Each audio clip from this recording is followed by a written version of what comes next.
Hello and welcome. This is Reed with Reed Combative. So, you somehow found my channel, so welcome. I hope you get some good information out of this. Because I am a former military man, I always have my bulleted list on what I want to talk about, right? So, that's how we break things down around here. So, first and foremost, welcome. Who am I? So, I just alluded to this. Former military guy, Air Force intelligence officer for 4 years. Got into cybersecurity for a spell, went back to school, and now I am preparing to be a dad. So I've got a little bit of time on my hands before that happens. So there's some things going on in the world that I think are really important.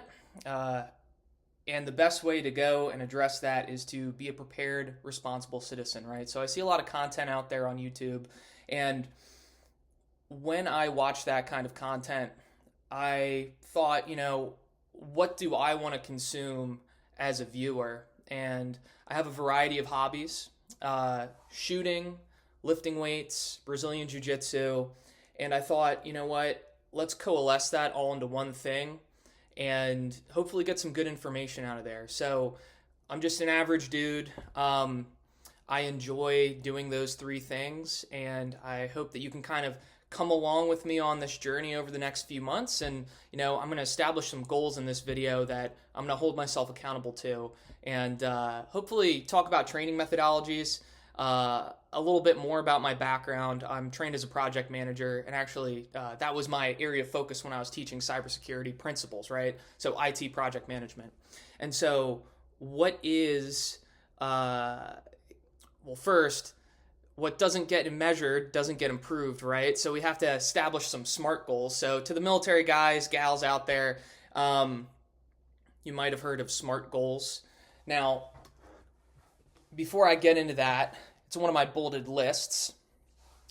But number two, what's this about, right? So I kind of touched on this a little bit, but what's this about? So I want to go and provide quality information to people that share my same interests, and hopefully give a little bit of a North Star for things that you can help improve yourself, right? And what I find interesting about really anything that you want to get good at, right? So shooting, lifting, jiu-jitsu, you may think that they're kind of disparate, but there are some underlying principles. It's like, if your end goal is competition, which mine is, because I think that competition is the best way to get good at something and have really strong, focused goals, well, I think that not only establishing that first goal, that SMART goal, specific, measurable, attainable, realistic, and time-bound, but I think that all three of those things, and just about anything, you can establish SMART goals and then have way better progress. And like I said, I'm an average guy, right?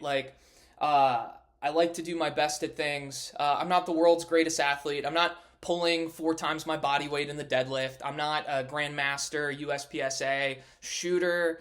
And I'm not a black belt in jiu-jitsu, but I think that I can bring something to the table that other people aren't necessarily bringing, and maybe have more of that average guy approach. So that's my end goal. What's that about? So create some kind of underlying methodology, because I like systems, right? And then put out quality information that I myself would want to consume. What's my why, and why now? So pardon my chicken scratch board, but this is gonna get a little bit emotional for me.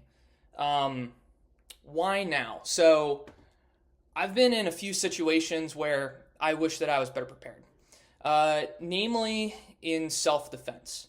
So the best time to start a story is at the beginning, right? So when I was an undergraduate in college, there was an active shooter threat on campus, and thankfully it never materialized. But back in the 4chan days, there was some crazy guy posting things online saying that he was going to shoot up a mid-Atlantic school. Then he got more specific every few hours until it was my university. And I remember being a sophomore in college, walking around campus and thinking, man, I wish I was armed. And there are certain things you have to do, right? So it's like one of the underlying principles of this channel. It's you have to be responsible. The price of liberty is responsibility and sacrifice.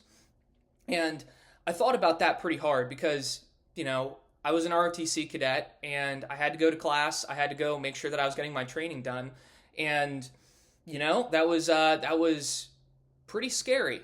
Thankfully, nothing happened. They got the guy. They arrested him. So that was number one.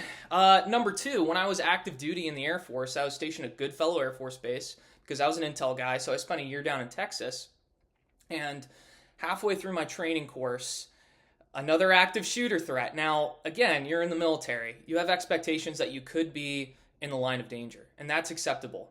However, when you're in your own country, at your own base, going through training, you're unarmed, locked in a SCIF, so a sensitive compartmentalized information facility, so essentially a windowless building locked behind a vault. You feel safe for the most part, but when you're literally listening for gunshots out in the hallway, that's pretty scary. Now, I can dive into this story a little bit more in future videos, but the bottom line up front is that there was an individual who wanted to do a murder-suicide on base, and an email went out to all of the individuals on base saying that, hey, this is an active shooter, this is not a drill. And again, I thought, man, I wish I was armed and I wish I was better prepared. So that's number two. So the campus shooting, or almost a shooting, the threat of a shooting. Number two, being active duty, thinking, again, you're at your home base and, someone might be going around killing people on base. Again, in the military, there's going to be an acceptable level of risk, but that really struck me because, unarmed in the SCIF, really scary. I remember seeing people, I got an email from one of my closest friends saying, you could pick up a tile from the floor and use it as a weapon. And this was around Christmas time.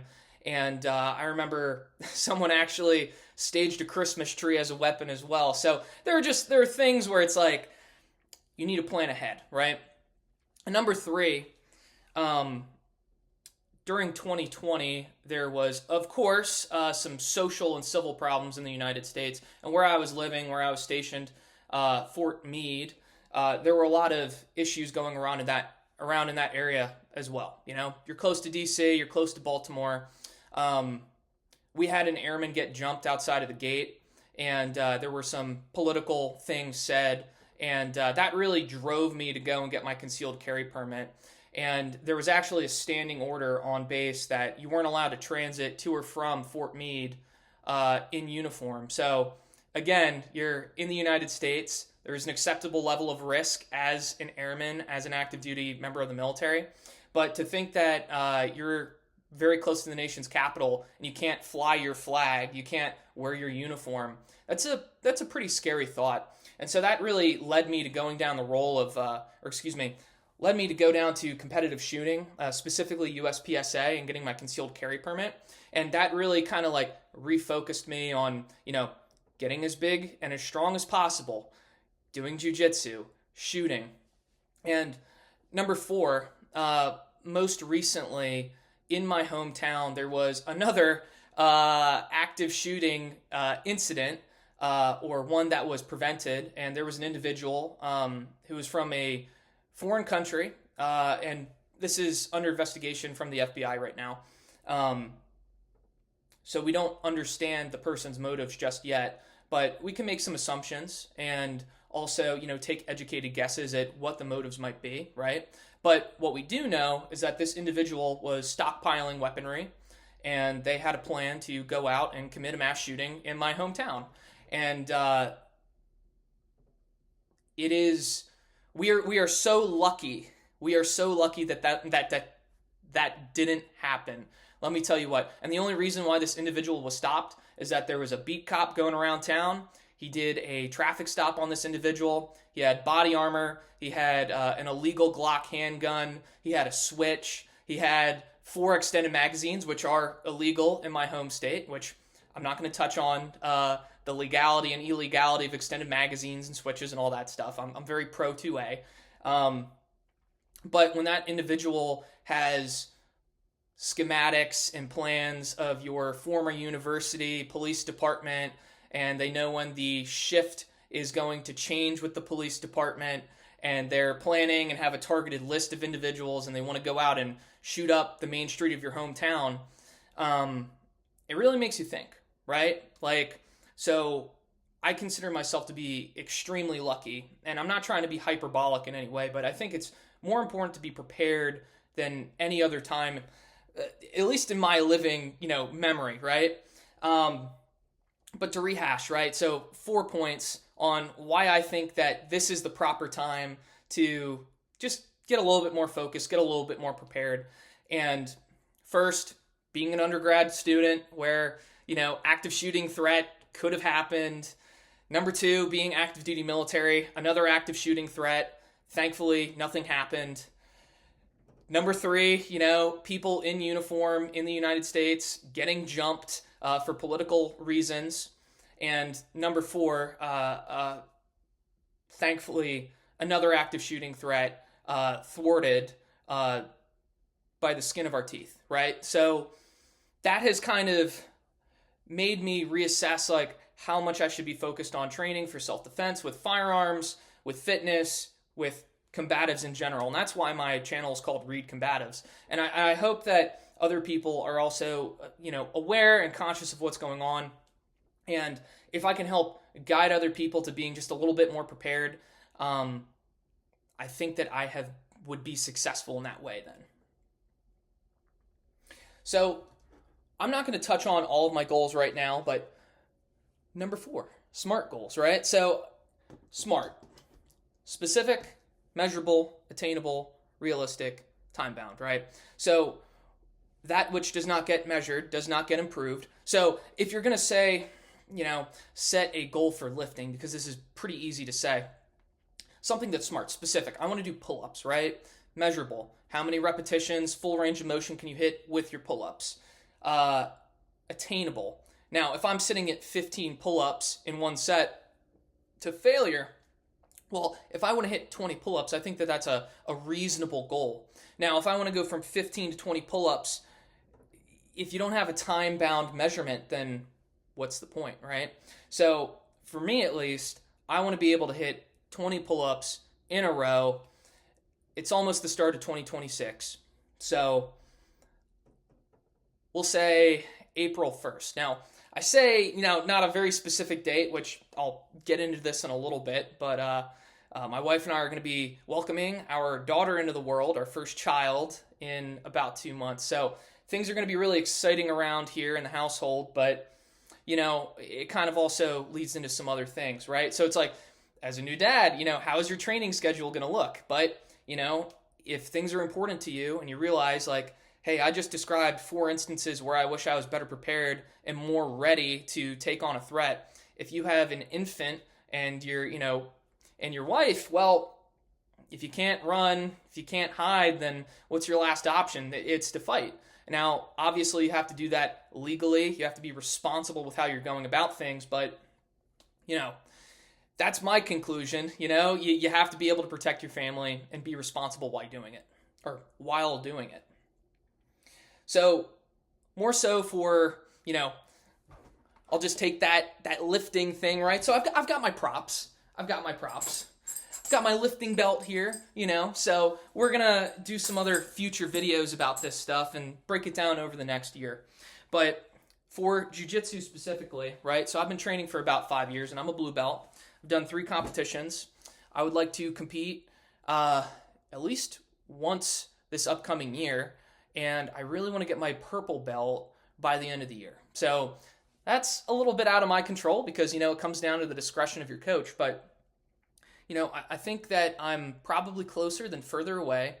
And, if you're training 2 to 3 times a week and you're coming up on that 6-year mark, I think that's a pretty reasonable expectation or, at least something to move towards too, right? And now shooting as well. I'm going a little bit out of order here. But I've got my unloaded competition handgun. I've got my Glock 34. I've got a SRO on the top here. And I also have my Surefire X300 and a Glock performance trigger in it. Love this thing. It shoots great.